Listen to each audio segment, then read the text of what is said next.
बिस्मिल्लाहिर्रहमानिर्रहीम। अस्सलाम वालेकुम नाजरीन, मेरा नाम है मोहम्मद उस्मान नईम और आप देख रहे हैं हमारा चैनल नॉलेज पॉइंट। नाजरीन, आज हम आपके साथ इंजेक्शन वाले तरबूज की हकीकत शेयर करेंगे कि इंजेक्शन वाले तरबूज की असल में क्या हकीकत है, इसके पीछे क्या राज है और हम अगर इंजेक्शन लगाते हैं इस तरबूज को तो इस तरबूज के साथ क्या मामलात पेश आते हैं।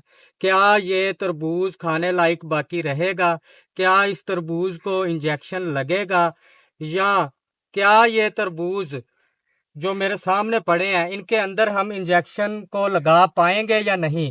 तो प्रैक्टिकली हम इसका आज तजर्बा आपके सामने पेश करते हैं। तो सबसे पहले तो हमारे पास ये इंजेक्शन भी मौजूद है जिसके ज़रिए हम इसके अंदर ये रेड कलर जो है इसको इंजेक्ट करने की कोशिश करेंगे और देखते हैं कि ये रेड कलर इस तरबूज के अंदर इंजेक्ट होता है या नहीं होता।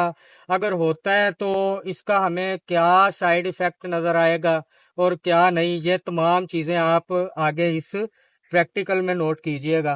तो सबसे पहले हम इस सिरिंज को इस लिक्विड से भरते हैं।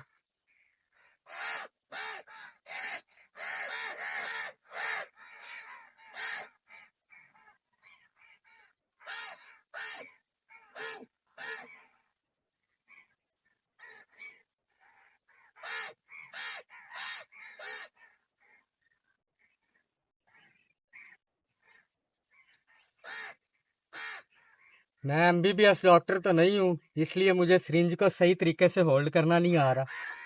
तो हम इनमें से देखते हैं कौन से तरबूज के अंदर इस इंजेक्शन को इंजेक्ट करें। तो इसी में करके देख लेते हैं और मुख्तलिफ जगह से करके देखेंगे। सबसे पहले तो इस जगह से मैंने सुना है और निडल वगैरह जो है वो भी इंजेक्ट करनी मुझे तकरीबन आती है, इतना कि तो सीखा है मैंने थोड़ा बहुत। तो ये हम इंजेक्ट करने की कोशिश करते हैं। ये हो सकता है इंजेक्ट हो सकता है ना हो। ये मैं दबाने की कोशिश कर रहा हूँ लेकिन ये इंजेक्ट नहीं हो रहा इसके अंदर। तो ये इंजेक्ट हो भी जाता है, ऐसी बात नहीं है कि इंजेक्ट नहीं होता है। तो इस जगह से तो इंजेक्ट नहीं हो रहा, तो हम इसको ऊपर से जिल्द के जरिए इंजेक्ट करने की कोशिश करते हैं।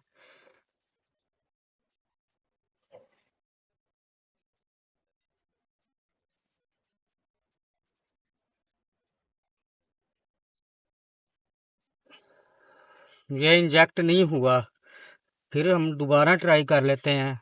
ये देखें बाहर निकाला है तो इसके अंदर से सारा ये रेड कलर का लिक्विड बाहर निकल रहा है। तो अब हम इसको दोबारा इंजेक्ट करते हैं। इसकी जिल्द इतनी मोटी होती है कि इसके अंदर इंजेक्शन नहीं लग पाता, ये लग रहा है अब। और इस तरबूज के अंदर अगर हमने इसे लिक्विड को इंजेक्ट करना है तो एक इंजेक्शन से तो काम नहीं बनेगा इतने बड़े तरबूज का। तो इसलिए हमें और भी बहुत सारे इंजेक्शन एक तरबूज को इस लिक्विड से भरने के लिए लगाने पड़ेंगे।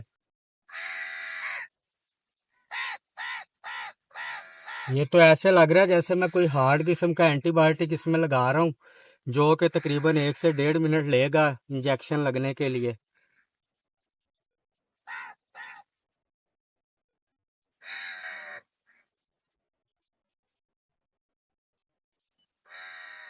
नाजरीन, आप सबने नोट किया कि सबसे पहले तो इस तरबूज के अंदर हमने जो इंजेक्शन लगाया रेड कलर के लिक्विड का, वो बड़ी मुश्किल से इसके अंदर इंजेक्ट हो रहा है। ठीक है, फिर उसके बाद इस जगह से भी हमने लगाने की कोशिश की है, इस जगह से तो बिल्कुल भी इसके अंदर इंजेक्ट नहीं हुआ। तो सबसे पहली बात तो ये है कि इस इंजेक्शन की जो निडल है, इस निडल का जो आगे से सुराख है वो बहुत ही माइन्यूट सा होता है। अगर हम बड़ी सिरिंज भी ले लें जिनसे हम एनिमल्स को इंजेक्शन लगाते हैं वो भी ले लें, तो वो इस तरबूज की जिल्द के आगे, तरबूज की जिल्द में सही तरीके से इंजेक्ट नहीं हो पाएगा। उसके लिए आपको बहुत ज़्यादा जोर लगाना पड़ेगा, फिर जाके इसके अंदर इंजेक्ट होगा। क्योंकि इस तरबूज की जो जिल्द है वो इतनी मोटी होती है कि जब हम इस इंजेक्शन को इसके अंदर इंजेक्ट करते हैं तो इसकी आगे से जो ये निडल है उसका जो सुराख है वो बंद हो जाता है। इस जिल्द की तह जो है वो इसके अंदर दाखिल हो जाती है, इसमें अमूमन फंस जाती है। इंजेक्शन लग भी सकता है, नहीं भी लग सकता। उसके मुकाबले में ये दूसरा तरबूज भी हमारे पास मौजूद है। तो हम अब इसको थोड़ी देर वेट करेंगे। वेट करने के बाद हम इसे चेक करेंगे कि आया कि जिसके अंदर हमने इंजेक्शन लगाया है उस तरबूज के साथ 2-3 घंटे के बाद क्या मामला पेश आया, और जिस तरबूज में हमने इंजेक्शन नहीं लगाया उस तरबूज की क्या हालत है। ये हम आपको कुछ घंटों के इंतजार के बाद दोबारा इस वीडियो में दिखाएंगे। उसके अलावा एक साहब की वीडियो मैंने देखी थी, वो टिश्यू पेपर को इस तरबूज के ऊपर रब कर रहे हैं और दिखा रहे हैं कि जिसके अंदर हमने रेड लिक्विड इंजेक्ट किया है उसका कलर इस टिश्यू पेपर के ऊपर आ रहा है, जिसके अंदर हमने रेड लिक्विड इंजेक्ट नहीं किया उस तरबूज का रेड कलर इस टिश्यू पेपर के ऊपर नहीं आ रहा। तो इस प्रैक्टिकल को भी हम इसी वीडियो के अंदर करके देखेंगे। तो इसलिए आप हमारी वीडियो देखते रहें। कुछ देर के वेट के बाद हम इंशाल्लाह ताला दोबारा हाजिर होंगे और इसे चेक करेंगे। जी नाजरीन, तो अब हमारे पास ये छुरी भी मौजूद है। तो हम इस तरबूज को काटते हैं और काट के चेक करते हैं कि इसकी क्या हालत है।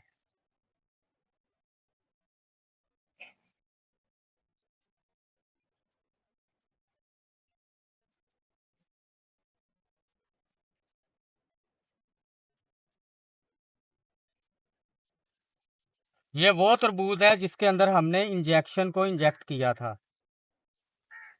ये नादरीन आप देख सकते हैं कि ये अंदर से भी दिखाएं आप इनको।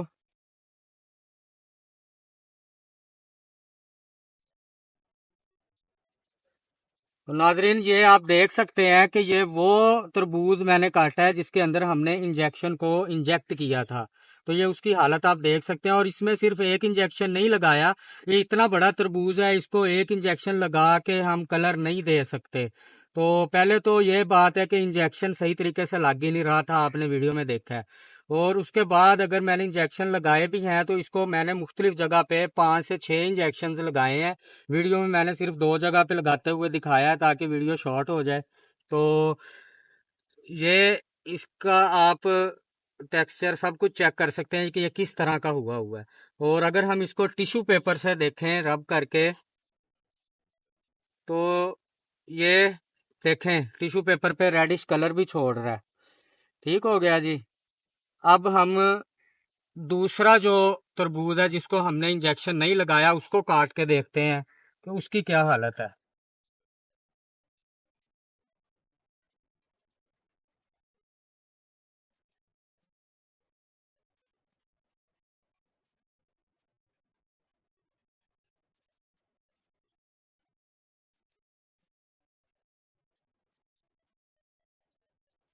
ये नाजरीन दूसरा तरबूज है हमारे पास। ये आप चेक कर सकते हैं कि ये बिल्कुल ठीक है, और ये वो है जिसको हमने इंजेक्शन लगाया, और ये कुछ घंटों के बाद हम दोबारा वीडियो बना रहे हैं। तो इसका मतलब ये है कि जिस तरबूज को हम इंजेक्शन लगाएंगे, जाहिर बात है पहले ही इसके अंदर 90% से ज़्यादा पानी मौजूद होता है। उसके बाद हम इसके अंदर दोबारा से लिक्विड ऐड कर रहे हैं रेड कलर देने के लिए। तो इतने बड़े तरबूज के अंदर हम तकरीबन 5 से 6 या 7 इंजेक्शन जो है वो लाजमी इंजेक्ट करेंगे। तो वो 6-7 इंजेक्शंस का जो लिक्विड होगा वो भी इसके अंदर जब एंटर होगा तो वो सारे तरबूज को स्पाइल कर देगा, पानी पानी हो जाएगा। और ये तरबूज आप देख सकते हैं आपके सामने पड़ा है। ये मैंने इसमें छुरी लगाई है तो ये इधर से फट भी गया है। और उसके अलावा इस तरबूज के अंदर इस तरह का हमें कुछ भी देखने को नहीं मिला जो कि ये इंजेक्शन लगे हुए तरबूज में हम देख सकते हैं। ये तरबूज अगर इसको मुख्तलिफ जगह से इंजेक्शन लगाया जाए तो ये हीट भी छोड़ सकते हैं। ठीक है, उसके अलावा स्पॉइल भी हो सकते हैं। और जिस तरबूज के अंदर हमने इंजेक्शन नहीं लगाया वो आपके सामने है, बिल्कुल ठीक है, खाने लायक है। और उसके अलावा इसको भी हम टिश्यू पेपर से रब करते हैं तो देखते हैं ये भी रंग छोड़ता है कि नहीं। ये आप देख सकते हैं कि चाहे हम इंजेक्शन लगे हुए तरबूज को पकड़ें या उस तरबूज को पकड़ें जिसके अंदर इंजेक्शन नहीं लगा हुआ, दोनों को ही अगर हम रब करें तो वो टिश्यू पेपर के ऊपर अपना कलर छोड़ेंगे। ठीक है, क्योंकि लिक्विड होता है ना जी। लिक्विड जो है वो इसके अंदर सारे पानी है, तो पानी को हम जब रब करेंगे तो वो कलर तो छोड़ेगा। तो इस चीज़ से हमें एक बात का तो आइडिया हो जाता है कि चाहे तरबूज ठीक हो, चाहे स्पॉइल हुआ हो, ठीक ना हो, दोनों सूरतों में टिश्यू पेपर के ऊपर तो कलर आएगा ही आएगा। ठीक है। उसके अलावा जिस तरबूज के अंदर इंजेक्शन लगाएंगे वो तरबूज भी हमें कुछ घंटों के बाद, या आप सुबह अगर इंजेक्शन लगा रहे हैं शाम तक वो तरबूज खराब हो जाएगा या हीट छोड़ जाएगा। तो इसलिए ये जो इंजेक्शन वाला तरबूज है इसकी कोई हकीकत नहीं है। ये सिर्फ और सिर्फ हमें वर्गलाने का एक तरीका है। तो मेरी गुजारिश है कि हमारे फार्मर हजरात, हमारे काश्तकार दोस्त बहुत ज्यादा मेहनत करके अपने बच्चों की तरह अपनी फसल की हिफाजत करते हैं, अपने बच्चों की तरह फसल के ऊपर जो है इन्वेस्ट करते हैं, खर्चा करते हैं। इतनी धूप है, ये आप देख सकते हैं। अगर मैं आपको दिखा सकूं तो मैं फील्ड के अंदर ही मौजूद हूं, तो आप देख सकते हैं कि कितनी शदीद गर्मी पड़ रही है। और इतनी गर्मी के अंदर फार्मर जो है वो अपने खेतों में मेहनत करते हैं, हमारे लिए अनाज जो है वो उगाते हैं ताकि हमारे घरों तक हर किस्म का अनाज पहुंच सके। और ये फ्रूट जो है ये गर्मियों में गरीब से गरीब आदमी भी खाते हैं, और अमीर से अमीर आदमी भी इस तरबूज का इस्तेमाल करते हैं। तो मैं नहीं जानता कि ये इंजेक्शन वाला मामला जो है ये क्या है, लेकिन मैंने आप सबको इस वीडियो में इस इंजेक्शन वाले तरबूज की हकीकत दिखाने की कोशिश की है। तो खुदारा आप लोग इस तरह की बातों पे यकीन ना करें, क्योंकि जो इंजेक्शन वाले तरबूज होंगे वो वैसे ही स्पॉइल हो जाएंगे कुछ टाइम के बाद। और अगर नहीं भी होंगे तो हम अपने रोड्स के ऊपर आते जाते देखते हैं कि मुख्तलिफ किस्म के लोग ढेरियां लगा के तरबूज की बेचने के लिए बैठे हुए हैं, वो भी इतनी शदीद गर्मी में बैठे हैं। तो वो आपको चेक करवा के काट के फिर आपको वो तरबूज देते हैं। अगर आपको वो पसंद आता है तो फिर आप अपने घर में लेके जाते हैं, अगर आपको पसंद नहीं आता तो आप उस तरबूज को घर नहीं लेके जाते। तो ये जो इंजेक्शन वाला मामला है तरबूज को लगने वाला, इसके पीछे कोई ऐसी हकीकत मौजूद नहीं है।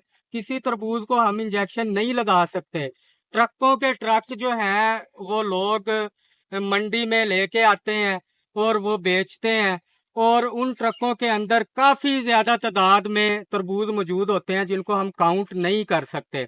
तो एक तरबूज के ऊपर भी हम अगर इंजेक्शन लगाने की कोशिश करें तो कम अज कम 5 से 10 मिनट इजीली लगते हैं, क्योंकि बड़ा मुश्किल है इन तरबूजों को इंजेक्शन लगाना। और इतने बड़े ट्रक के अंदर इतनी ज्यादा तादाद में जो तरबूज आ रहे हैं उन सब को एक एक करके इंजेक्शन लगाना कितना मुश्किल होगा। तो इतना टाइम तो किसी के पास भी नहीं होगा। उसके अलावा वो आपको जो लोग बेच रहे होते हैं तरबूज, वो चेक करवा के फिर आपको तरबूज देते हैं। तो इसलिए खुदारा इस तरह की जो चीजें हैं उनसे दूर रहें, और आप लोग इस तरबूज का बगैर हिचकिचाहट के इन गर्मियों में इस्तेमाल कर सकते हैं। उसके अलावा कुछ चीजें ऐसी होती हैं जिनकी बहुत ज्यादा ज्यादती या बहुत ज्यादा कमी दोनों ही नुकसानदेह होती हैं। तो इन तरबूज जैसे फ्रूट्स के अंदर, वेजिटेबल्स के अंदर जो कि रेड कलर की होती हैं, उनके अंदर एक ऑर्गेनिक कंपाउंड मौजूद होता है जिसे हम लाइकोपीन कहते हैं। तो वो लाइकोपीन बेसिकली लाइकोपीन ही ऐसा कंपाउंड है जो कि इन फ्रूट्स के अंदर, वेजिटेबल्स के अंदर रेडिश कलर जो है उसको शो करता है। तो अगर हम कंटिन्यूसली इस तरबूज का इस्तेमाल करेंगे या डेली बेसिस पे ज्यादा मिकदार में इसका इस्तेमाल करेंगे तो हो सकता है कि हमें इसका कोई ना कोई साइड इफेक्ट नजर आए। हमें डायरिया हो सकता है, हमें लूज मोशन या लूज स्टूल्स लग सकते हैं, कुछ भी हो सकता है, क्योंकि किसी भी चीज की जो कमी है या ज्यादती है वो नुकसानदेह है। तो अगर आप इसे मुनासिब मकदार में डेली बेस पे भी इस्तेमाल करें तो हमें इसका किसी किस्म का कोई साइड इफेक्ट नहीं मिलेगा। और अगर कभी कोई साइड इफेक्ट हमें नजर आ भी जाए तो वो बहुत कम तादाद में है, 100 में से कोई 2 लोगों को हो सकता है, वो भी अगर बहुत ज्यादा मकदार में इसको डेली बेस पे इस्तेमाल कर रहे हो। तो ये तमाम चीजें जो हैं इंजेक्शन लगने की वजह से हमें डायरिया या इस तरह की चीजें नहीं होती, क्योंकि इंजेक्शन इसको लग ही नहीं सकता। अगर लगाएंगे भी तो उस पर बहुत ज्यादा टाइम लगेगा। इसलिए आप लोग बिला झिझक तरबूज का इस्तेमाल गर्मियों में कर सकते हैं, मुनासिब मिकदार में इस्तेमाल करें और इसके मजे से, इस फ्रूट की जो नेमत है, ये जो फ्रूट अल्लाह ताला ने हमें नेमत दी है, इस नेमत से आप लुत्फ उठाएं। बहुत शुक्रिया जी, थैंक यू, अल्लाह हाफिज।